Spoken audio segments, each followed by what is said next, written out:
Thanks for coming over. This is Amodeus. Today's Dungeon Hunter Champion video is a viewer box review for BeefSupreme from Noquarter.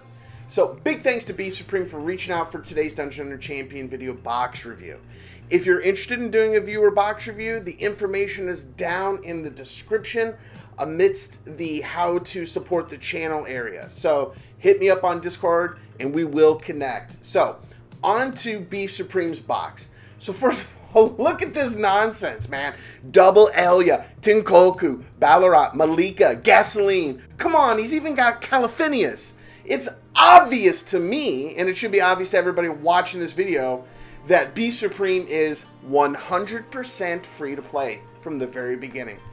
Oh yeah, you heard me. 100% free to play. So let that just sink in for a second as we look at the rest of his box. Because what you'll notice is there are quite a few more Nat 5s and really good Nat 4s that have been left unbuilt, while he's obviously built up a lot of Nat 3s. And even a couple of Nat 2s.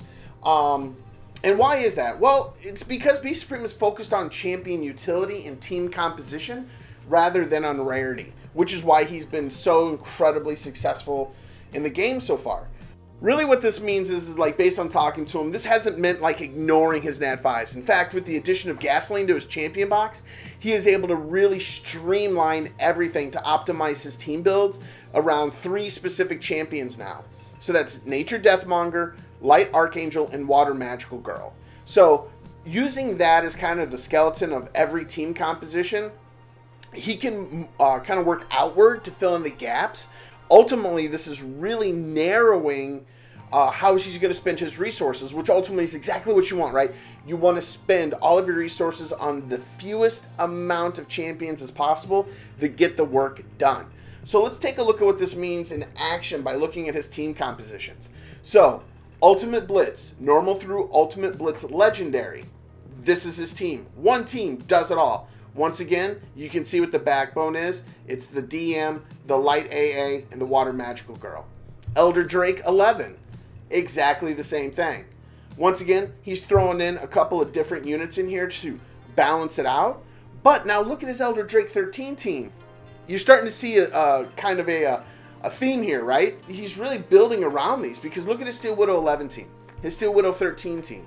So he's not only choosing raids to farm that benefit from the units that he has best built, but he's building compositions to allow him to go very, very far in those particular raids. So what's great about my conversation with BeefSupreme is, despite all these great champions, he was really looking for recommendations. He was open to solutions, very, very willing to have a conversation, looking for insights for his own progression.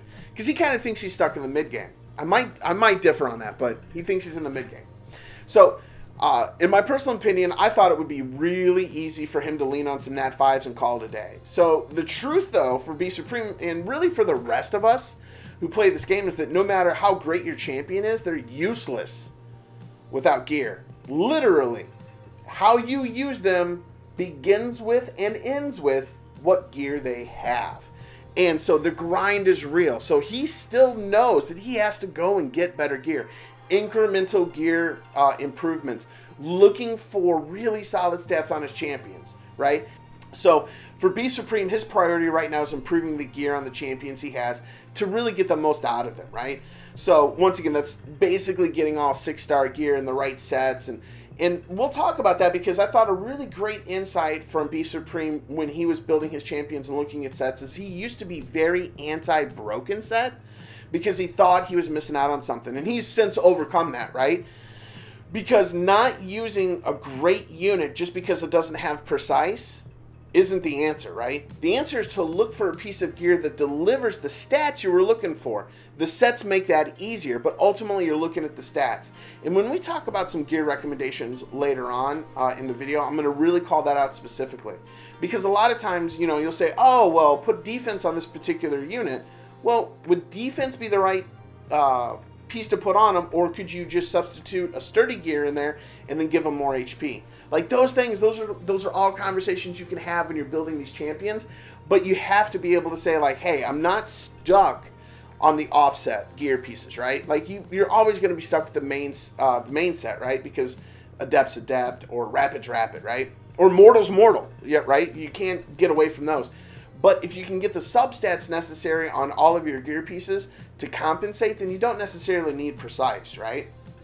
So that was one of the great things that I thought he called out, and he really wanted to pass that on to the community to make sure everybody was on the same page.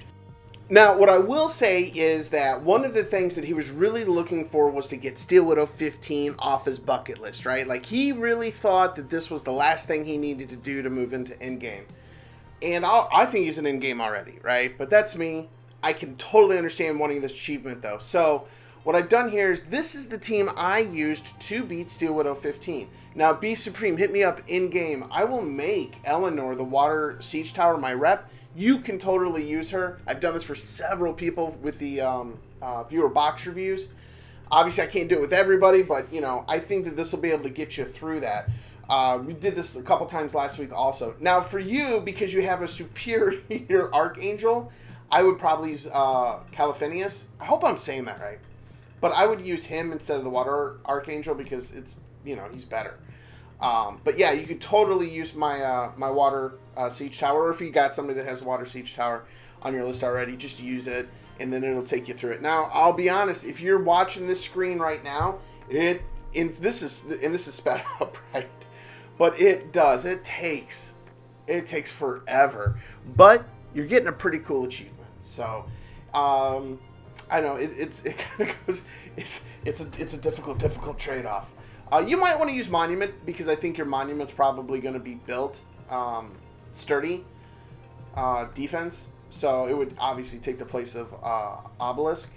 But yeah, that should totally do it for you. Now, what I will say is the other thing he wanted to focus on was arena defense. So let's look at that. Stretch the imagination. I'm a master of building arena defenses, but after looking at BeefSupreme's box and talking to folks who play arena vigorously, you know, Basalt is a great champion to have on your arena defense if the other units on your team are going to be like BeefSupreme. So BeefSupreme has Light Archangel, Magic Girl, and Gasonline, right? So with knowing that those are going to be primary arena defense champions, Basalt is a great addition to that composition because you got the threats, the sustain, the heal, the silence, all the things that draw the arena fights out. Now you add in Basalt's ability to stun, draw people in, consume buffs. I mean, he works really well. So, but he is a very high requirement champion. He's got to be fully skilled. He's got to have amazing gear. The nice thing about him is his skills have very low cooldowns already. Plus, for BeefSupreme, since he already has Gasoline's synergy trait leader, it's going to be reduced even more. So he can focus on making Basalt a threat. So maybe that means putting him on Rapid, right? Rapid Precise might be a starter set for him. And then go with like high crit rate subs. Kind of think about Rota, right? You want her to do damage, right? But you also want her to be a support champion. So you could do that with Basalt. The only thing with Basalt is you also have to have very high accuracy. And then, of course, you can, based on your understanding of resistance and accuracy, you can kind of tweak it a little bit to get it to work best for you. But I think that's a pretty good start, right?